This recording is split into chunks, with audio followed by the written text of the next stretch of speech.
Good morning, everyone, and welcome to the Kennan Institute.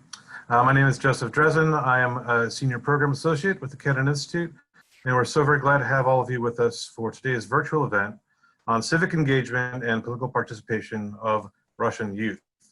Before we begin, I would very much like to thank today's co-sponsors, the Center for European Policy Analysis, CIPA, and the Levada Center. Today's discussion is based on a forthcoming joint report between Levada Center and CIPA, and that report will be published at the end of this month on or around September 29. We will link to that report on this event page when it's ready, so stay tuned. There'll be a variety of ways for you to access that. A few words about today's event. As Russian society becomes more modernized, the divide between the government's policies and the expectations and attitudes of its young people especially have widened. In recent years, younger Russians have become more and more critical of the Putin regime. This generation is also more pro-Western and more likely to support minority rights, be engaged on the internet, be active on social media. And today's panelists will discuss this younger generation of Russians and the propensity towards civic engagement and political openness. We will begin today with some conclusions from the report and takeaways from Maria Stegovia and Denis Volkov. And then we'll invite Jill Doherty for some of her thoughts on this report. And then during the Q&A, we'll also hear from Stepan Goncharov. Today, we're going to begin with Denis. Denis is a sociologist and deputy director at the Levada Center. He's been involved in more than 100 quantitative and qualitative research projects on different aspects of Russian society. He's authored works on sources of political regime support, attitudes towards the future, political attitudes of the Russian youth, protest activity in civil society in Russia. He's also a columnist for Carnegie Moscow Center. Denis, the floor is yours. Hello, everyone. Good to have you with us. And I will start to present our joint work with Maria and Stepan. And this part about young people attitudes is the third part of our three reports on how can Russia be modern, and we're looking at business attitudes and perception of business, doing business in Russia, rule of law, and now we are looking closer to young people. And I will try to make an overview about differences of young people from the older generations. And Maria will speak more on the civic engagement, our special work that we've done under this project. So what I have to say is how young people in Russia are different.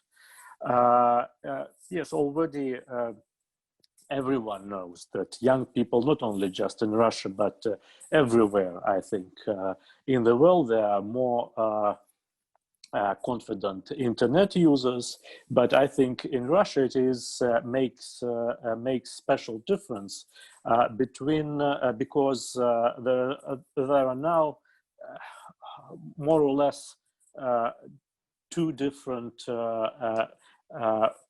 realities, media realities. One is state-run TV channels, state-controlled TV channels, which create a certain picture, very solid, with only quite often one view, which is state or official view of what's going on, the whole picture of what's going on, the whole different understanding of what's going on.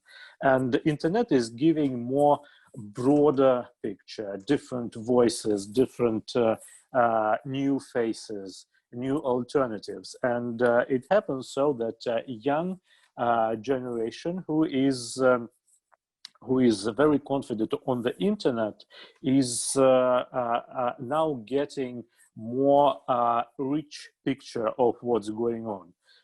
Though, of course, young people, not every young people are interested in politics generally, but if some story, as for example, protests in Khabarovsk, protest in Belarus, or poisoning of Navalny, capture imagination of young people. Now they have capacity and instruments to get a broader and richer picture of what's going on, and we see how understanding of what's going on, attitudes towards different events diverge in Russia. One understanding is of older generations, which are dependent on TV, and the other one is of young people who are not dependent that much. In social media for younger generation, again, first of all, provide also space for new faces, new leaders, culture leaders, business leaders, political leaders to emerge, which could not do so within the tightly controlled TV reality. And with the spread of internet and social networks, such as for political purpose, I think more important is YouTube, Instagram, who provide visual content. So we see that not only Navalny, if we are speaking about politicians, but also Ilya Yashin, Nikolai Bondarenko from Saratov, Sobol, and others emerge as a new leaders, new faces of Russia's politics. So, but going further, we see that younger generation are more less tend less to depend on the state, and doing business is interesting for young people, and they again have these examples in the social networks of independent people like Buzova, for example, which is kind of a for older generation a paragon of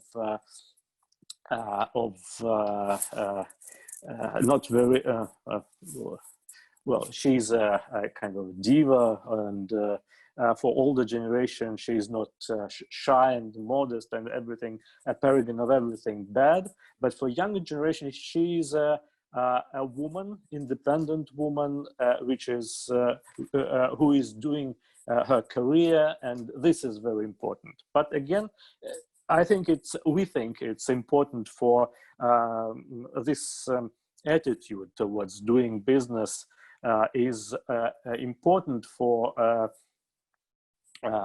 more modern Russia in the future. But again, this is a big question: how it is possible to do business, and we were speaking about this separately in the state-dominated Russian economy. So maybe it's not every young people will have the opportunity to realize their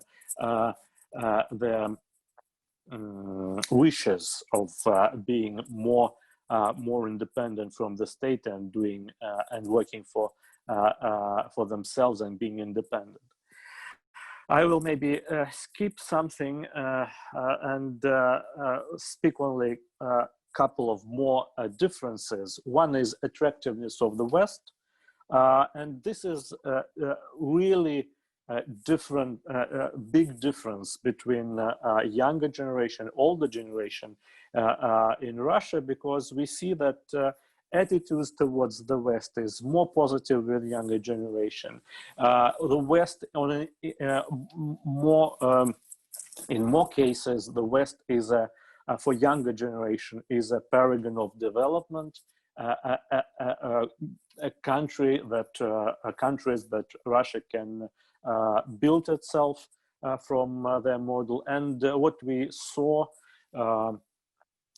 in focus groups increasingly, that all this Hollywood, Disney, HBO for younger generation is much more important than the older generations. And Western culture per se in music, pop music, Western pop music, hip hop, techno are more important for younger generation versus older, who are interested more in Soviet pop music and Russian folk songs, but this attractiveness of the West is more about culture, more about wealth, and not necessarily about politics. And we saw that in the time of ultimate conflict, for example, during 2014, we saw how even younger generation were very negative towards the West and Western attitudes towards Russia, which many thought unfair and so on. So still, when high politics is involved, Russian government still has tools to influence younger generation, because it's kind of a nationalism which works. And one more thing, and I will end here and give floor to Maria. There is a new trend that we are now seeing for a year, maybe a year and a half, the growing alienation from the authorities, first of all in younger groups, with younger generations more positive towards people who are going to protest. We see it in Khabarovsk, in attitudes towards Khabarovsk, towards Moscow protests last year, and now to Belarus protests. Again, big gap, generational gap, with younger generation more positive about those people who are going to protest, and they say that they understand why they're doing so, and there is nothing bad to do so, to go in protest and their discontent. And all the generations saying that, well, it's bad, it's Western influence, it's it's chaos and so on. So again, this is divergence between generations of understanding the protest activities, and also feeling critical towards the government in Russia. It's a big question whether it will influence the political system, for example, and maybe these attitudes may transform over time, again with the younger generations becoming more dependent from the state enterprises and so on. But still, we see at least some hope in these differences. If they will stay, at least some of them will stay as it is. Maybe there will be some hope for modernization of Russia. So civic engagement will look more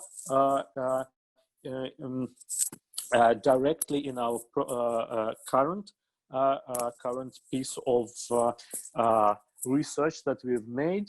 And I think Maria will now speak about it in more details, and I will say no more about it. Thank you. And then to Q&A session, of course, I will be here.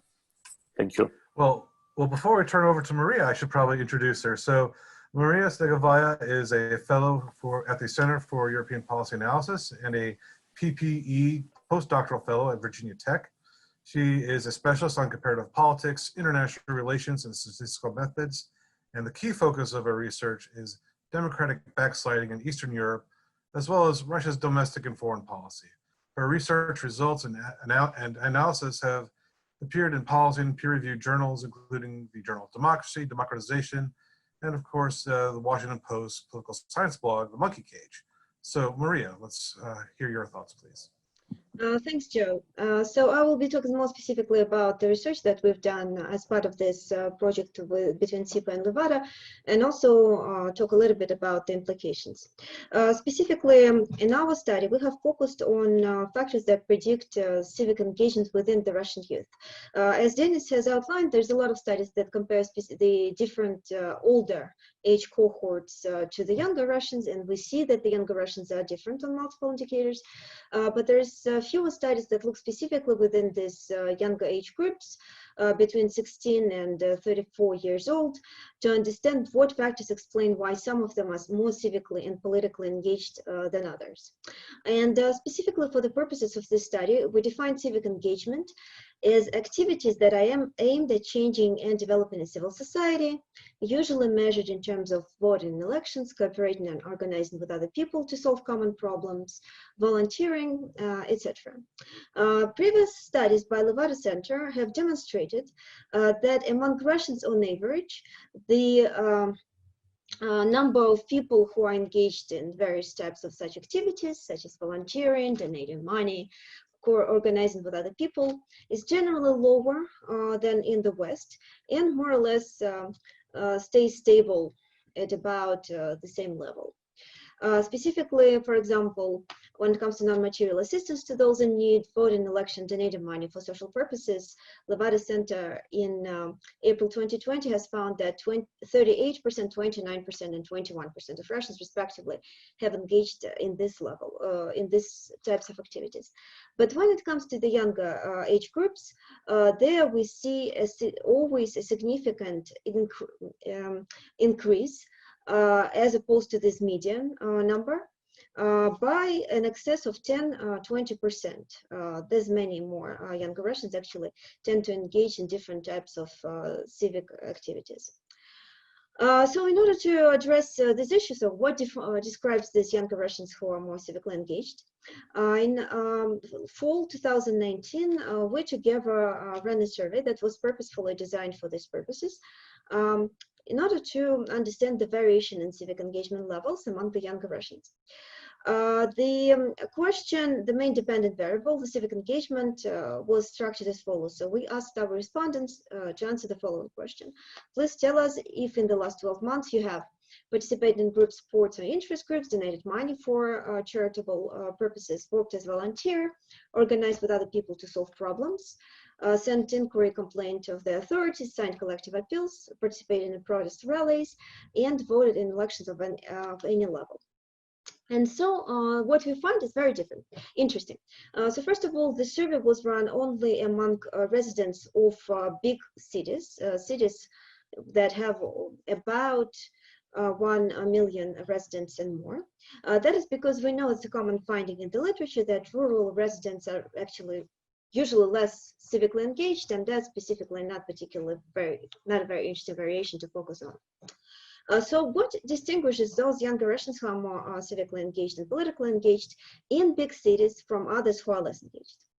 So what we have found, and I'm going to briefly summarize, are the following indicators. First of all, for feminists out there, the good news is gender is significant, and women actually tend to report higher levels of civic engagement. One of the reasons is possibly because men are more likely to be focused on making money, but there might be other explanations as well. Second criteria is education. More educated Russians are more civically engaged.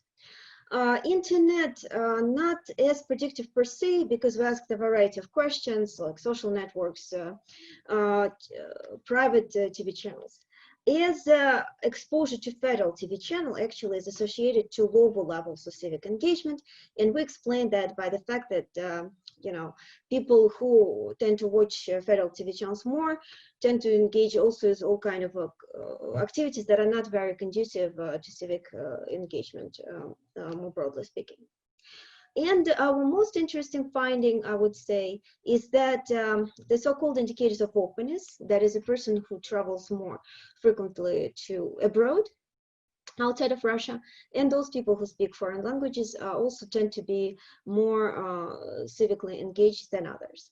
Interestingly enough, we do not find very pronounced regional differences.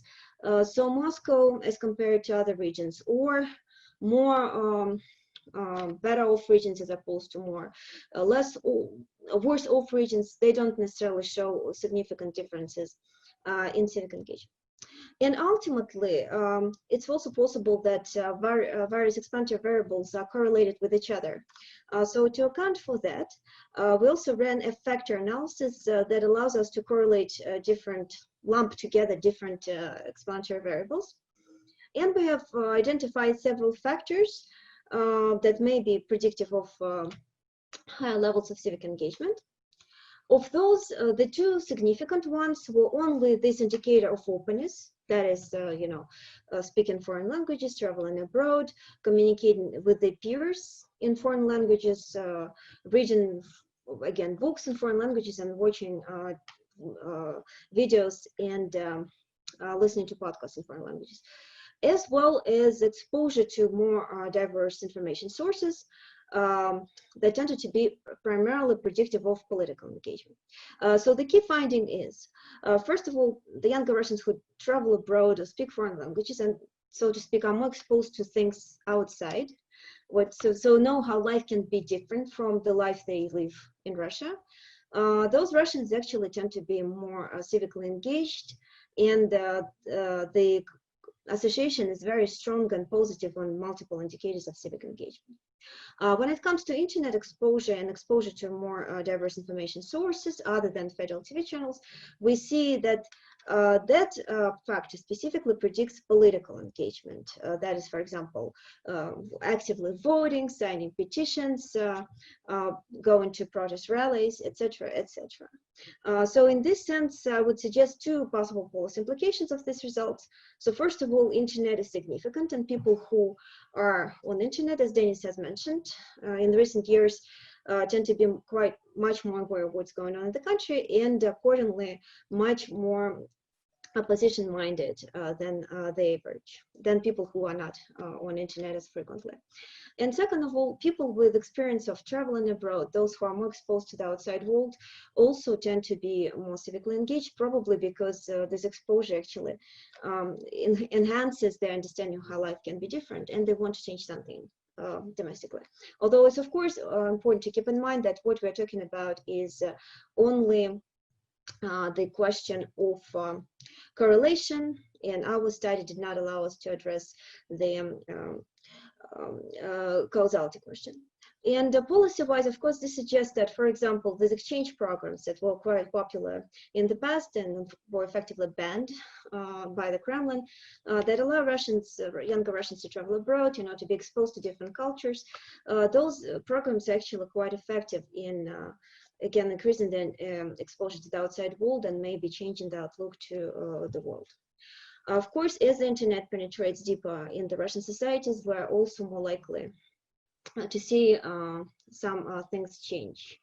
But a grain of salt here is that, unfortunately, here, despite the fact that, as Denis has described, and we have found that the younger people tend to really differ from the older age cohorts, and to be more modernized on different levels of on different indicators. Unfortunately, it's important to keep in mind that this age group is very small. It's really a smaller share of the Russian society that, as of 2019, only constitutes 16.5% of the population.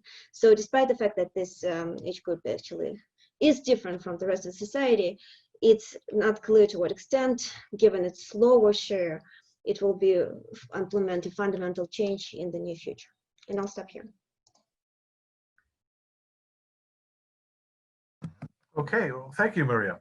We're going to now turn to Jill Doherty for a response. But before we do so, I need to remind our audience that if you have questions for our guests, you can submit them via email to kennan@wilsoncenter.org, via Twitter @KennanInstitute, or on our Facebook page. So please do include your name and affiliation when you send a question, and we'll get to those during the Q&A period. So we're going to turn now to Jill. I'm going to introduce her first, however. So Jill, she's an expert on Russia and the former Soviet Union. She's a global fellow at the Wilson Center, affiliated with the Kennan Institute. And in her 3-decade career with CNN, she served as foreign affairs correspondent based in Washington, D.C., where she covered the State Department and provided analysis on international issues. She previously served as U.S. Affairs Editor for CNN International, Managing Editor of CNN International Asia Pacific based in Hong Kong, and CNN's Moscow Bureau Chief and Correspondent. In 2013-14, she was a fellow at the Shorenstein Center on Media, Politics, and Public Policy at Harvard University's John F. Kennedy School of Government, where she pursued research on Russia's mass media. And this past spring, she taught a class focused on the Putin generation at Georgetown University, and you can find her article on that topic on our website. So Jill, the floor is yours. Thank you very much, Joe. And thank you for mentioning that course, because that's how I became acquainted with Maria. I think we'd met before, but specifically on this subject, and also with Denise. I met him in Moscow and we've communicated. And I have to say that, you know, going back when I was working in Moscow, going back to like 2011, 2012, when there were massive protests on the streets of Moscow and some other cities, I became very intrigued as I talked to people, and especially young people, about what motivated them, what were they up to, why were they there?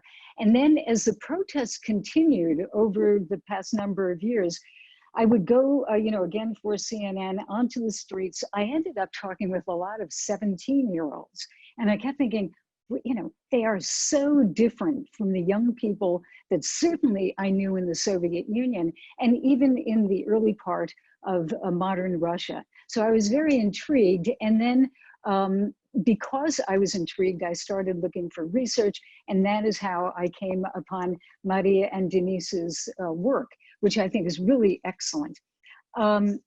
These young people are different. And so the question that I have is, how do you define why are they different and how are they different? I would have to say, I'm not going to go through all of the points that they have mentioned, because they're pretty clear, and I think they're very significant, especially access to information and the internet. That is, I think, one of the key issues. And as such, and I think this is a key point, less vulnerable to Kremlin propaganda, messaging, and information, more exposed to other things. I would say, as I looked through their data, and I want to keep my comments brief, as I looked through the data, I did have some questions, and they're not questions about the work per se, but they're questions about going forward. What do we extrapolate from these studies? And I'd have to say, it seemed to me, and correct me if I'm wrong, that there was a lack of specificity about the demands by the young people.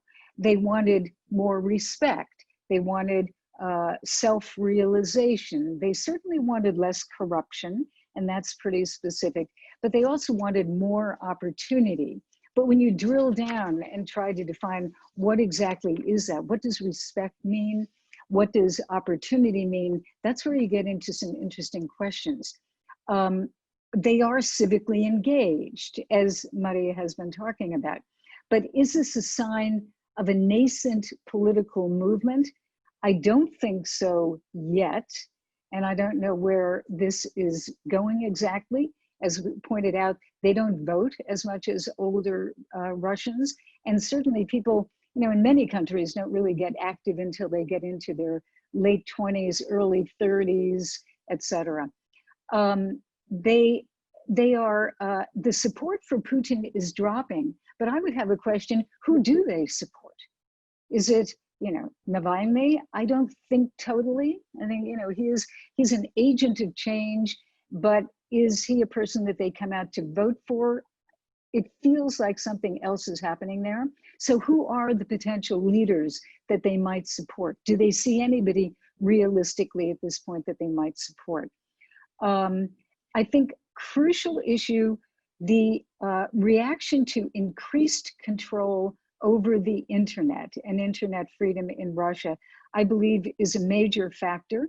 I think it is angering some young people. And I would think that that would be a factor that you'd have to look at. Obviously, the Putin administration has introduced a lot more controls, or they try to introduce a lot more control over the internet.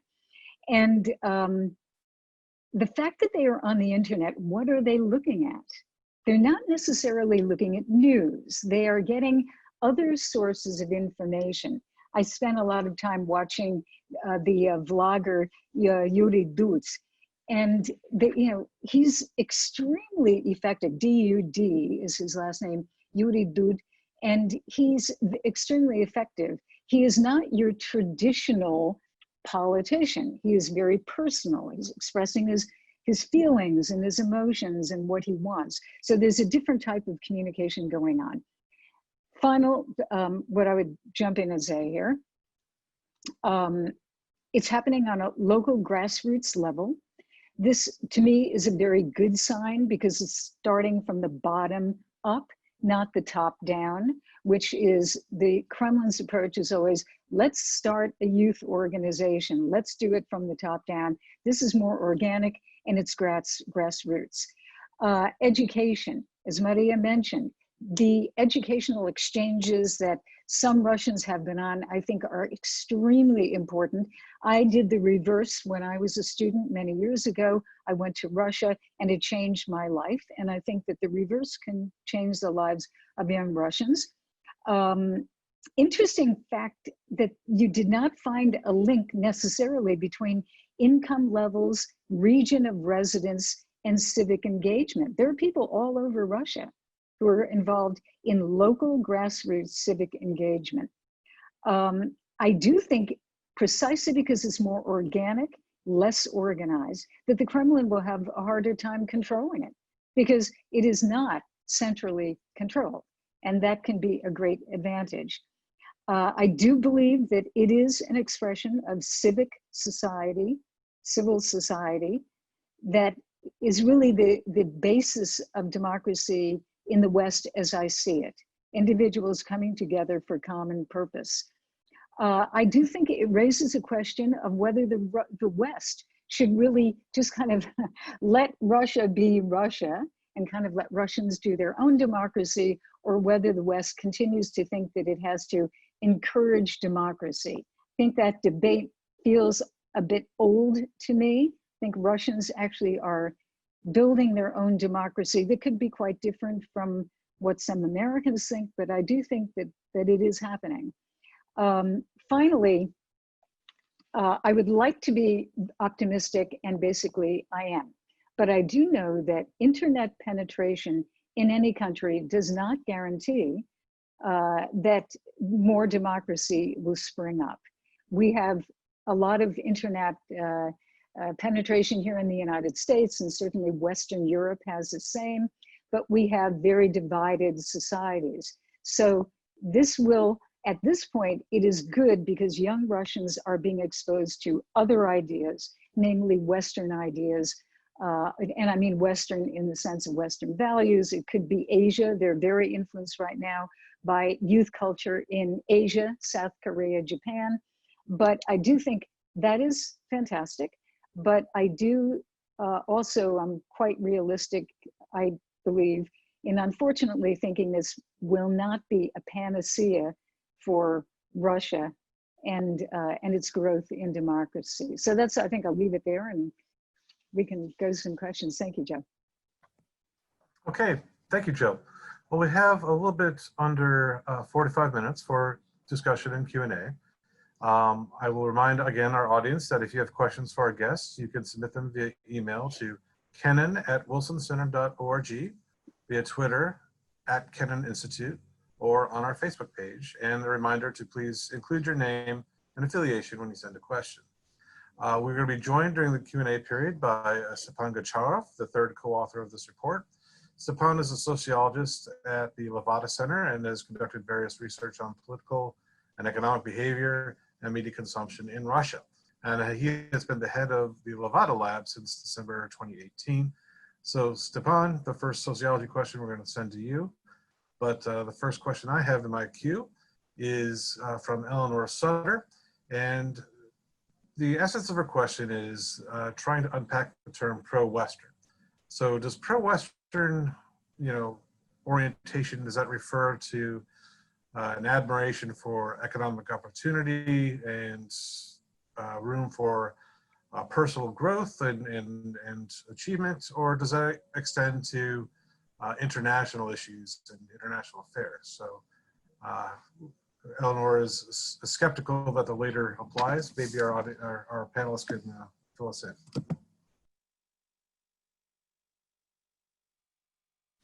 Okay, maybe I can take this.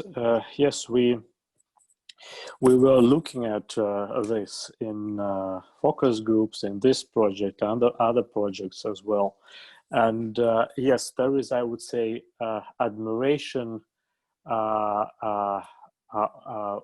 with the West, its culture, pop culture, very interesting and exciting for young generations. Music, it's films, it's a series, film series on HBO.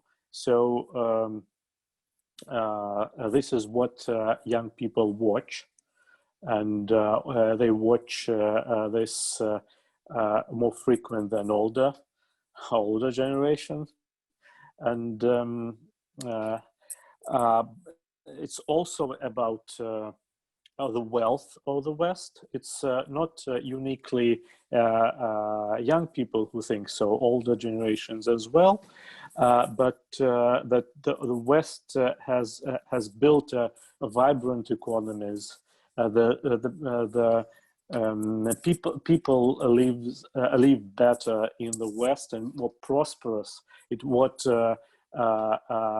people and young people want. But also pro-Western is also friendliness to the West, more openness to the West, and new experiences about which Maria was talking. So it's eagerness to look at different examples as well, not only at your own example, which is, I mean, also very important. It's young people can also be nationalistic and proud of Russia, but they're also looking abroad. But of course, I must add that many of these attitudes are cliches. So not many are going into details, and not necessarily understand how it works. But also, I think what is important, and I haven't yet mentioned, that with the younger generation, this characteristic of rights, human rights, and that in the Western states that people are more protected by the law and so on. It is more important for younger generations. So younger generations. So yes, it's not only pro-Western, not only friendliness to the West, but also taking something new for the country, and finding out something new. I'll just quickly jump in and add two more cents. First of all, in recent years, the demand for improving relations with the West has been growing across all of the segments of the Russian societies, but is particularly pronounced in the younger age cohort. And the second, again, grain of salt, sorry that today I'm on the pessimistic side, this pro-Western orientation also means that more younger Russians want to leave Russia. And in a 2019 survey by the Vada Center, for example, in the group from 18 to 24 years old, said that 53% of them want to leave Russia, and of course the primary destination are the Western society. It's primarily because of the quality of life, but also because this culture is attractive, and in general the life is perceived as being more normal, more high quality in the West than it is in Russia at the moment. Okay, thank you. We have a question from, I'm missing her name, from Catherine Schuler from the University of Maryland. And she's curious about the Putin administration's use of basically the victory in World War II as a legitimizing force for the Russian state. Is that effort, that continuing effort, resonating still with the younger generation, or is it losing its effectiveness?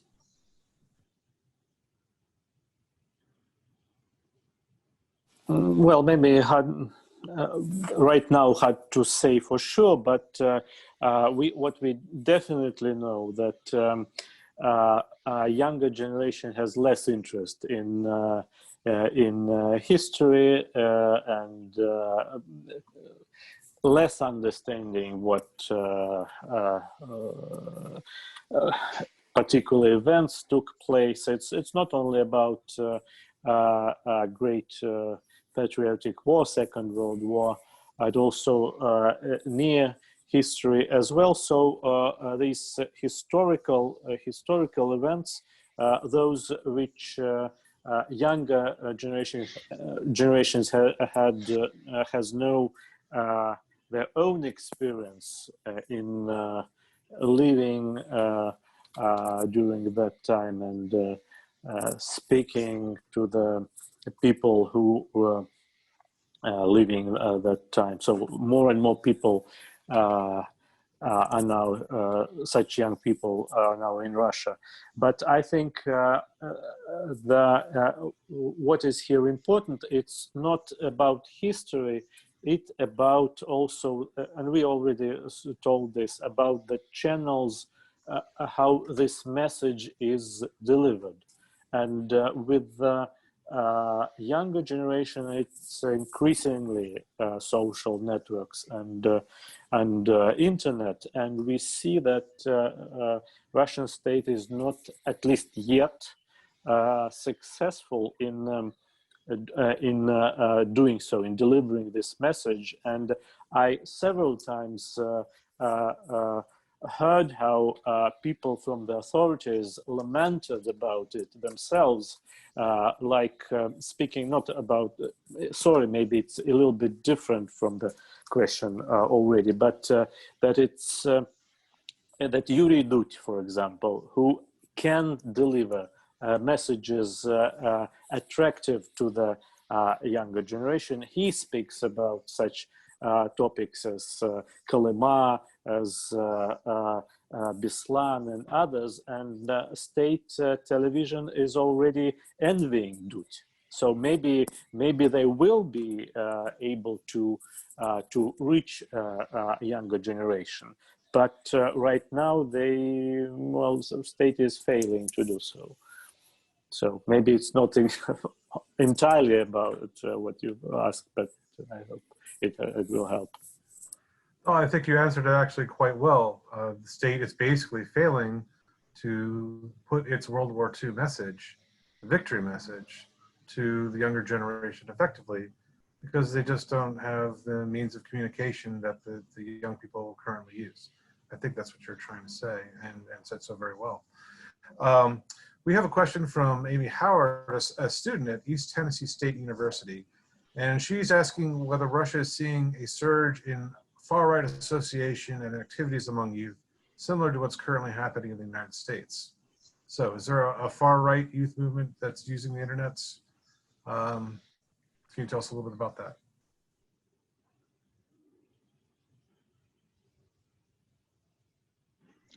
Let me start addressing that. Maybe Denis or Stepan will add.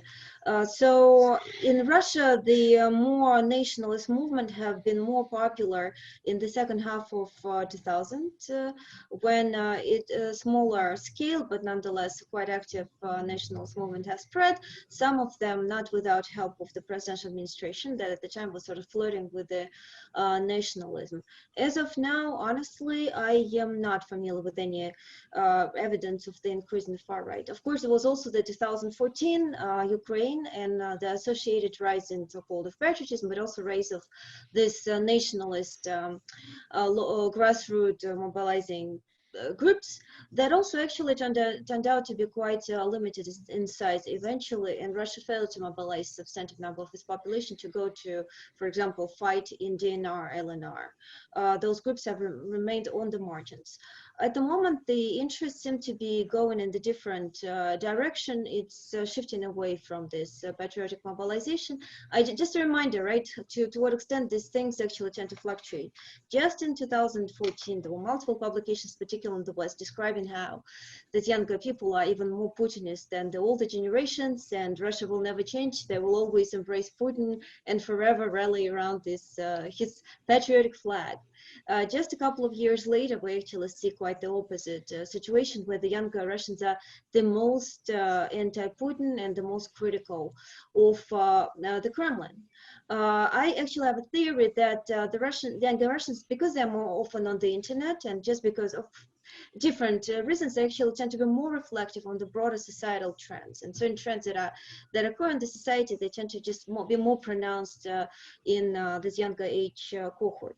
When it comes to specific types of the younger Russians organizations, in the recent years, we saw that the style-based communities, so for example, being a goth or an ethno, you know, wearing, dressing certain things, wearing a particular type of makeup, is increasingly being replaced by more civil action oriented communities, where increasingly younger groups are organized around a certain cause, be it, for example, healthy lifestyle, or in some cases, I don't know, helping people who get lost in the assisting, for example, finding younger kids or older people who, for example, disappear. So this is actually quite a welcome development in line with the whole modernization argument that we're discussing here. And overall, it seems that to me that the civic engagement that grows among the young Russians actually goes in the right direction. Okay, thank you. We have a question from Marjorie Mandelson-Balzer from Georgetown University, and she's asking whether you have data whether these trends extend to youth in non-Russian ethnically based republics. Do you have any breakout data about attitudes in these republics? No, we do not have the data specifically in these republics, but some trends are universal. In technology, it is. I think it's there will be no mistake to say it's universal. It's universal for other countries, and I think it's universal within the country as well. Though what we have in Russia, that national republics in Russia quite often, not always, but quite often, they have special political regimes within Russia. Chechnya comes to mind. And though, of course, we see these the same trends with social networks, with internet in these republics as well, we see that the political climate is much harder there. Like in Chechnya, the pressure from the regional government is much harder, but we see that again, younger generation in Chechnya, they are more open in the LGBT issues, for example, but at the same time they suffer in these republics in Chechnya, particularly because the older generations and political elites, they do not embrace it, and they want to impose their values, their understanding of life and so on, and they have every opportunity to do so. This is the problem. It's not that younger people are different. Of course, they are different because, forgive me, but saying this, but it's still quite often such national republics are less modernized societies within Russia itself, and instead of helping younger people to self-realize and help them to cope with these differences they have, they are much harder suppressed in national republics than in outside other regions of Russia.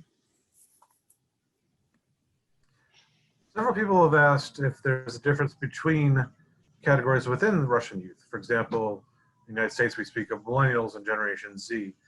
Can you break down any significant differences between, the young and the very young in Russia and their attitudes towards civic engagement? I actually did focus a little bit on those differences as well. The broader, and I hope Denise will actually add a little bit more. The broader differences, as we have discussed, the information sources is fundamental divide that creates millennials and positions millennials, Generation Z on one side of this divide, and older age groups on the other side of this divide, which, along with Jill's comment, for example, definitely is contributive to polarization within the Russian society, where one share remains more traditionalist and Kremlin's supportive of the Kremlin, and the other one more modernized and protest-oriented. Within the age groups themselves, however, there are differences. Some of them are, though, associated to just the fact that Generation Z is still younger, right? For example, in Russia, the interest towards politics tend to emerge later, and it's not just in Russia. I think that's pretty common for the United States as well. So younger age groups, they're not particularly interested in politics, and I think by one of the Levada polls, about 80% of Russians aged 18 to 24 actually said that they were not interested in politics. That's Generation Z, right? That's just an age reflection. Millennials, older age groups, they're much more into politics at this point. Also, among the younger age cohort, we find, when it comes to civic engagement, significantly more pronounced levels of volunteering. This, I think, so there's two explanations. First of all, they just have more time for volunteering because that's usually like non-paid activities and they have time for it.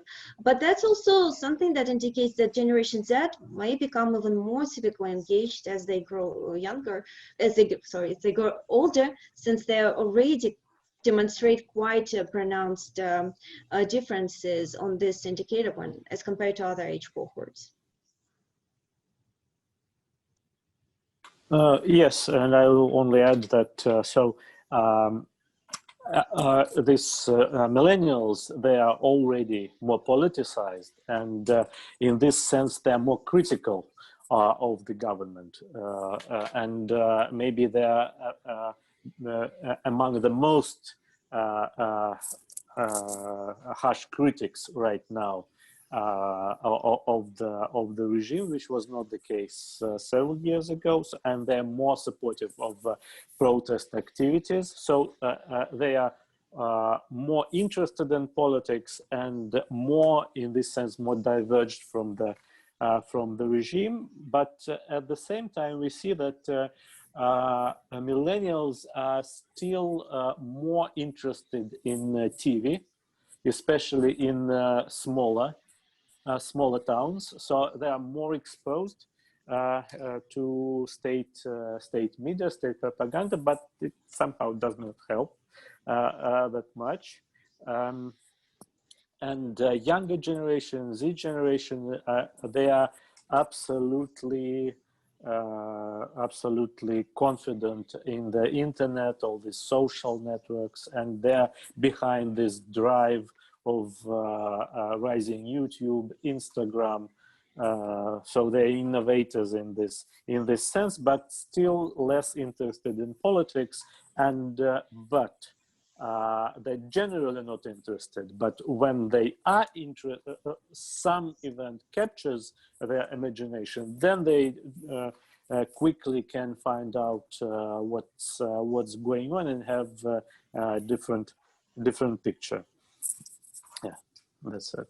I'll just quickly add that what we didn't find, and that's also to Jill's comment, what we can do as well. We were also trying to find the impact of formative events, right? So, for example, growing up during a certain time, certain period. As a millennial, I personally, for example, know that growing up in this so-called, Dacian 1990s actually had a very positive effect on me, because I actually had this experience of freedom and how, media can be free and you can protest without any limitations. And there was this particular spirit during the 1990s that disappeared later. And I know it didn't just influence me, but the whole cohort of the younger politicians, like Ilya Yashin, for example, who were growing up throughout that period.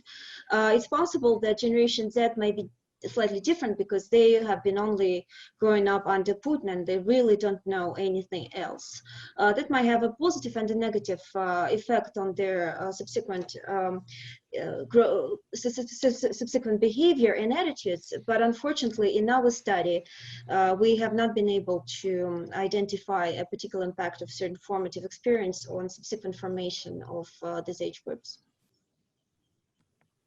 Joe, could I just jump in for Please 30 do. seconds? Please. One thing, and again, I'm not the author of this report, I was a recipient, and I have one other question that I think will be really interesting to follow. How Russian are these kids? Because I think their self-identity is not that they think of themselves as Germans or Americans or anything like that. They are Russian, but how they define what Russia is in this world, to me, will be very, very important. And one factor that I learned from some of this research is, and I knew it from my experience as well, but a lot of young Russian people live at home and they live with their grandparents. So these things that you think like World War II or images and influences that would belong to an older generation sometimes penetrate the youngest generation precisely because of the presence of grandparents. So that to me is tied into what Russia is, what's Russia's role, are we Russians? If we are, what does it mean? Are we unique? All these questions that have been constants in Russian history, but I think will be very important. What kind of Russia do these young people want to live in? Thanks. Thank you, Joe. Well, we have about 20 minutes remaining in this session, and a final reminder to our audience that if you have a question, you can submit it via email to kennan@wilsoncenter.org, via Twitter @Kennan Institute, or on our Facebook page. I'm going to ask my own question now, however, and I'm going to ask one of the bits of conventional wisdom that people have, at least that people I know have, about Russians is they have a great deal of apathy when it comes to politics. You know, whatever I do doesn't mean anything. Why should I care? Why should I participate? Is that now outdated? Is that changing? Is that increasingly changing? Or tell me how that's changed. Well, it is true for a big extent, and still we see that younger generations, the youngest generation, is not interested in politics, which is, and what is more, there is a big feeling in Russian society that it's very hard to influence anything. And in this sense, as there is no chance to do so, you should not do anything. But it is more pronounced in the older generations, I think, and not so big in younger generation. But what we also, it's not only apathy, it's also, I would say, a vacuum of leaders. A vacuum of leaders, though again new leaders emerge, as Navalny, Yashin, Bondarenko, others emerge, but because the main and the very straightforward channels are jammed by the government, it is very hard for these leaders to emerge, and so all these channels are not used and do not working in this capacity of finding new leaders and exposing new leaders. But still, I think in the new environment of government losing its popularity, so when the government is not popular per se, we have more room for civic initiative, even protest, because people are not happy by default, and they are trying to come together and solve the problems, and within this environment of low ratings, these somehow encourage people to do so. Though, of course, it's not the majority who is doing this, but I would say, roughly speaking, 1/3 of population who is ready and doing something, not necessarily political, but I think any type of such activity helps Russia to be more diverse, more an empowering society, people bottom up doing something. Maybe I can also address that question specifically with regards to the youth, since I anticipated there will be specifically a question about how this all translates into the political activity of the Russian youth. And as Denis said, I just wanted to back the argument that we see things are changing. We see that the group that used to be the most pro-Putin, the so-called Putin generation, actually has now become the most protest-prone. But it seems to be that things have not been as bad for them yet, so they're not quite aware of the need to translate this into some kind of political change. Very common discussion, as my colleagues from Russia report, with a younger Russian, quite aware of everything that's going on, horrified, willing to do something, but totally unaware of ways to do anything at all. So not aware that there is election taking place, not aware that there is also sorts of local groups to join. So we are in this, I would describe it as a stage of accumulating change, quantitative change that has not yet translated into qualitative change. For example, when it comes to the polls, there's a group of scholars in Russia who have been doing a remarkable work surveying protest participants in Moscow. So according to the data, the share of young people who take part in protests has actually remained more or less constant since 2011 up until now. And it represents about 20 to 30% of the protest participants.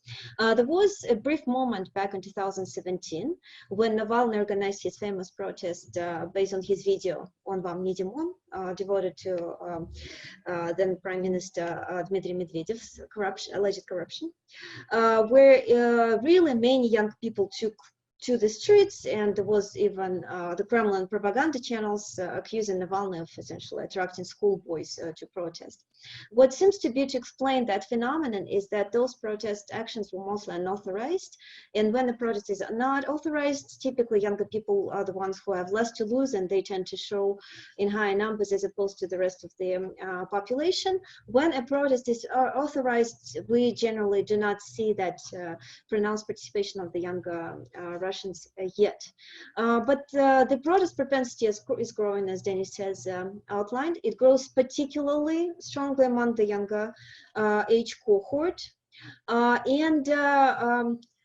For example, some side indicators may be demonstrating that things are going in the direction of more active participation eventually. For example, just to give you the example from September 13th, voting that just ended, the Navalny Smart Voting campaign actually succeeded in only several cities in Russia, but one of them is Tomsk. In Tomsk, where Navalny has been poisoned, unfortunately. Tomsk is historically a more student city where universities are very active, and that part, for example, may be one of the reasons why Navalny campaign has been able to elect a lot of participants, a lot of the candidates supported into the city council. So overall, as I said, the change may be coming, but we are not there quite yet. Okay, thank you. So I have another question from Jason Gresh, who's currently a Eurasia Foreign Area Officer Fellow at the Kennan Institute. And the essence of his question is, and this may be more of a suggestion for a future report, but has the Levada Center done any studies in Russia that follow a certain cohort of young people as they mature through life? So do you track, or have you tracked, how, I guess my generation, Generation X, may have felt back in the day, and then how they feel compared to how they feel now? Have you done that in the past, or is this maybe something that you will do 5 to 10 years from now in the next one, and hopefully we'll not be at Zoom if we present that report? Well, we actually we didn't because well, we had this idea and actually wanted to do this, but didn't. But didn't. Though we had in mind in several questions that we were tracing, such as attitudes towards the West, for example, it's always that younger generations are more positive towards the West, then they grow and something happens. So we try to at least put some question marks whether these changes that we are seeing that they will endure, but still there is no guarantee. I think it's more about that, like with going abroad. As Maria said, that half of our younger generation would like to go and live abroad, but let's put a question: if they don't, and not everyone certainly will go and live abroad. So now they have the whole life before them, and they see it as a legitimate opportunity. But then life is go on, and you do not go, and your hope or wish is not fulfilled. Then what? How this will affect on your attitudes towards the West, towards the going there, and so on? Maybe you will be angry with yourself, and it will be translated to the West itself. So it's not that straightforward. And of course, not all these differences that we see in younger generation will translate for sure as these people grow. But still, I think what is more important and encouraging that these young people are more resourceful, at least. And in some senses, for sure, in information, they're less dependent on the state, and so they can have their own, make their own mind on many issues. So it does not guarantee democracy, but still it guarantees, in a sense, more diverse society, and this provides some hope for modernizing Russia. Okay, well, we have about 7 minutes remaining. So what I will do is I'll ask a final question from our audience, and apologies for those excellent questions that I did not get a chance to get to. It's just a lot of great questions and not a lot of time. So I'll ask the question, and then get a response to those who wish to respond. And if I'll give the panelists a chance to have a final word before we sign off for the day.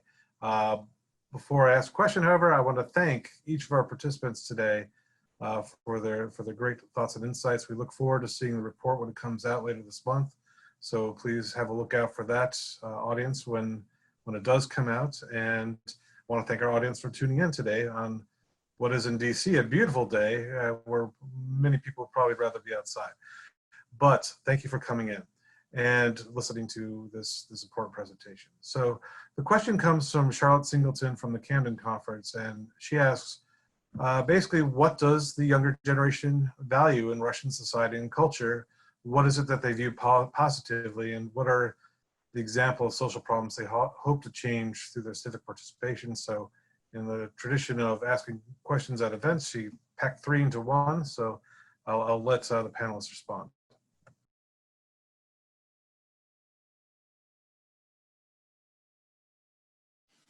Well, we maybe we were not particularly looking at what is good in Russia itself. So it may be a topic for the future. But again, maybe I'll a little bit answer differently. That what would they prefer taking from the West?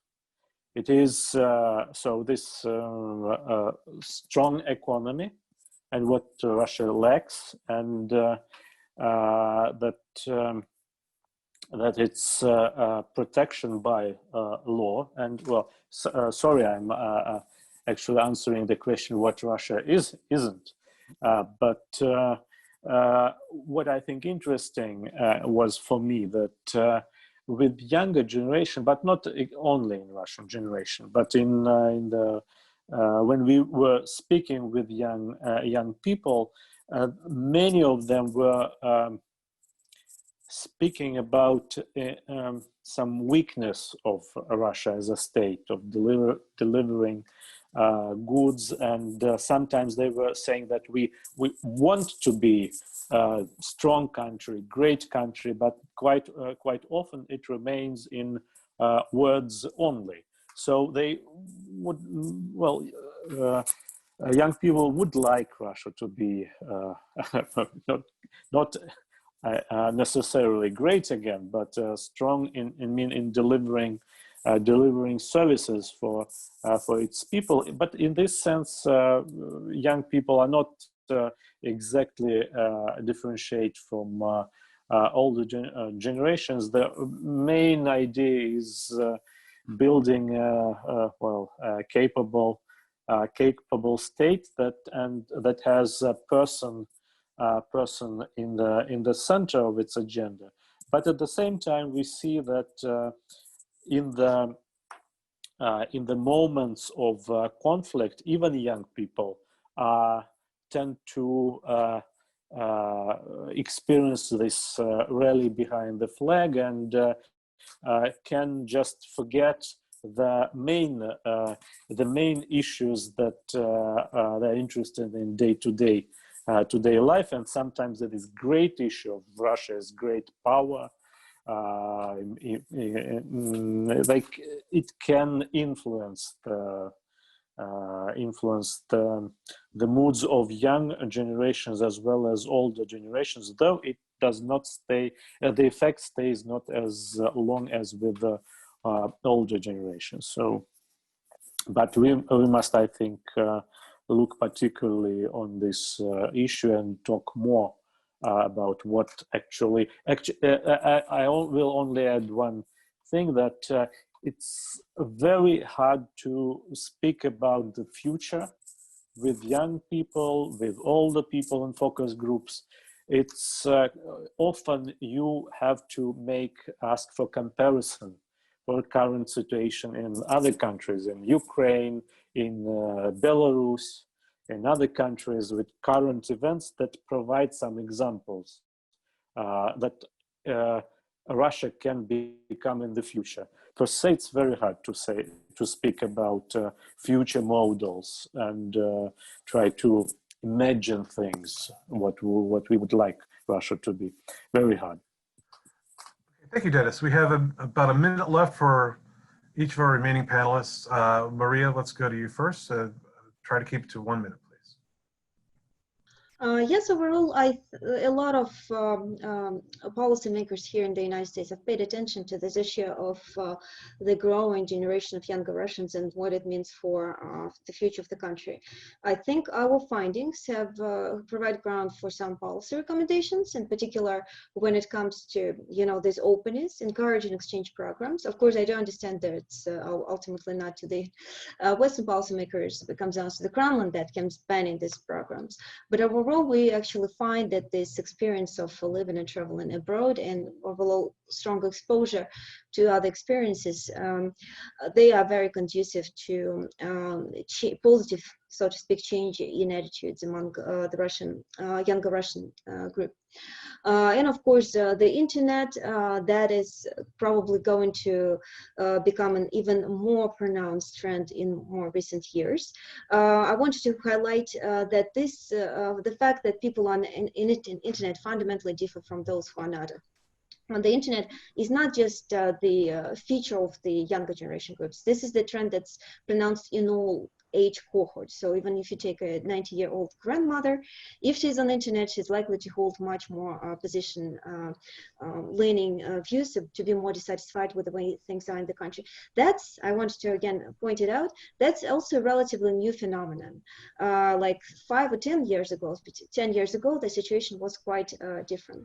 And ultimately, when it comes to what Russians would like to change in the society, I think Denis brilliantly answered that question, but I just wanted to add that multiple polls and focus groups over the recent years indicate that there is growing demand for change within all groups of the Russian society, particularly pronounced among the age cohort.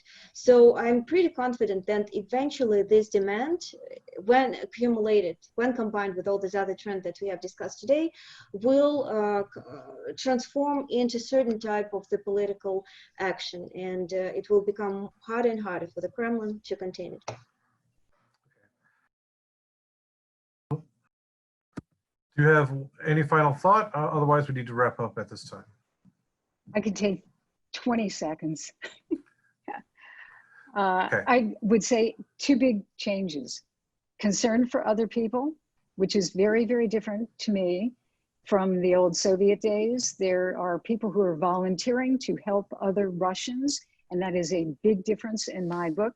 And the other thing would be belief in their own ability to change things, which also is a very different approach to society from the old Soviet days, which continue. So I think both of those factors are important. Thanks. Okay.